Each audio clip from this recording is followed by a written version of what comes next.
And now, naanasad ang inyong auntie. Karon kay wala man ko'y trabaho, it's Saturday.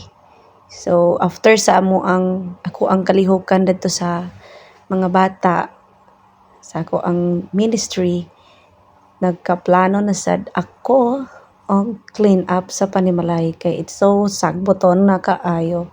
Daghan kaayo og lamok and mo ni among gioperasyon na ni Bibi og ni Kira mong gihawanan ng limpyo mi kay dili magid mi kada adlaw ka pang limpyo karon kay nakapanahon man mag general clean up gid mi ani sa balay muning nahitabo gitabangan talon ko sa mga bata nilang Kira, Alexa, sila Dodong muni karon.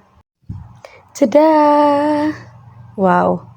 Grabe, nahuman ra jud namo og limpyo ang palibot. And lamia kayo sa feeling bitaw nga human sa kakapoy, kahago. Grabe nga accomplishment. Limpyo kay ang balay. So, diya gid no, ang kalimpyo sa Panimalay, isa gid na nga isa siya sa priority gid na nato isip usa ka babae, usa ka inahan, usa ka magpupuyo sa balay.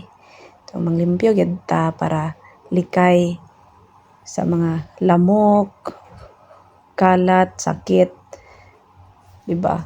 So, amazing kayo ba? Lami kay sa feeling. It's so hapsay na. Thank you for watching, guys. Babush. O, diba? Flexin da. Kuan na, accomplishment na balay na gilimpyuhan. So, thanks to my bro and to my fam. Babush, guys.